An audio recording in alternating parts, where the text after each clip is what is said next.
কামিকা একাদশী ব্রত মাহাত্ম্য কথা। শ্রাবণ কৃষ্ণপক্ষিয়া কামিকা একাদশীর কথা ব্রহ্ম বৈবর্ত পুরাণে যুধিষ্ঠির শ্রীকৃষ্ণ সংবাদে বর্ণিত হয়েছে। মহারাজ যুধিষ্ঠির শ্রীকৃষ্ণকে বললেন, হে গোবিন্দ, হে বাসুদেব, শ্রাবণ মাসের কৃষ্ণপক্ষের একাদশীর নাম ও মাহাত্ম্য সবিস্তারে আমার কাছে বর্ণনা করুন। তা শুনতে আমি অত্যন্ত কৌতূহলী।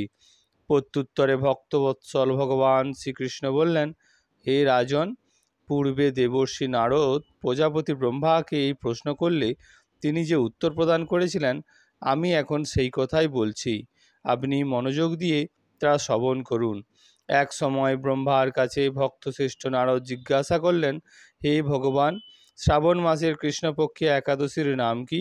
এর আরাধ্য দেবতা কি? এই ব্রতের বিধি বা কীরকম? এই ব্রতের ফলে কি পুণ্য লাভ হয়, তা সবিশেষ জানতে ইচ্ছে করি। আপনি কৃপা করে আমাকে তা জানালে আমার জীবন ধন্য হবে।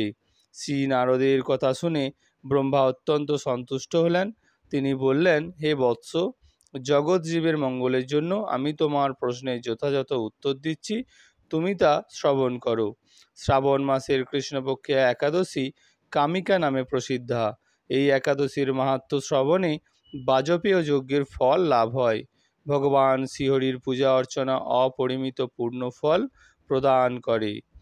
গঙ্গা, গোদাবরী, কাশী, নৈমিষারণ্য, পুষ্কর ইত্যাদি তীর্থ দর্শনের সমস্ত ফল একমাত্র কৃষ্ণ পূজার মাধ্যমে কোটি গুণ লাভ হয়। সাগর ও অরণ্যযুক্ত পৃথিবী, ধানের ফল, দুগ্ধবতী গাভীদানের ফল অনায়াসে এই ব্রত পালনে লাভ হয়। যারা পাপ পূর্ণ সাগরে নিমগ্ন থাকে, তাদের উদ্ধারের একমাত্র সহজ উপায় এই রকম পবিত্র পাপনাশক শ্রেষ্ঠ ব্রত এই জগতে আর নেই। শ্রীহরি স্বয়ং এই মাহাত্ম্য কীর্তন করেছেন। রাত্রি জাগরণ করে যারা এই ব্রত পালন করেন, তারা কখনো দুঃখ দুর্দশাগ্রস্ত হন না।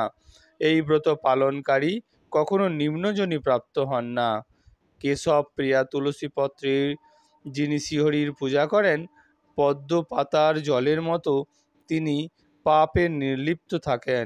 তুলসী পত্র দিয়ে বিষ্ণু পূজায় ভগবান যেমন সন্তুষ্ট হন, মণি মুক্তাদি মূল্যবান রত্ন মাধ্যমেও তেমন প্রীত হন না। যিনি কেশবকে তুলসী মঞ্জুরি দিয়ে পূজা করেন, তার জন্মাঞ্জিত সমস্ত পাপ ক্ষয় হয়ে যায়। এই প্রসঙ্গে ব্রহ্মা বললেন, হে নারদ, যিনি তুলসীকে প্রত্যহ দর্শন করেন, তার সকল পাপ ও রাশি বিদূরিত হয়ে যায়। যিনি তাকে স্পর্শ করেন, তার পাপ মলিন হয় ও দেহ পবিত্র হয়। তাকে প্রণাম করলে সমস্ত রোগ দূর হয়ে যায়। তাকে জল সিঞ্চন করলে যমও তার কাছে আসতে ভয় পান।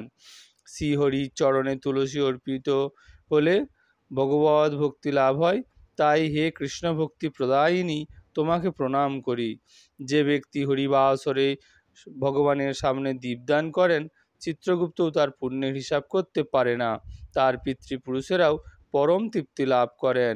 শ্রীকৃষ্ণ বললেন, হে রাজন, আমি আপনার কাছে সর্বপাপহারিণী কামিকা একাদশীর মাহাত্ম্য বর্ণনা করলাম।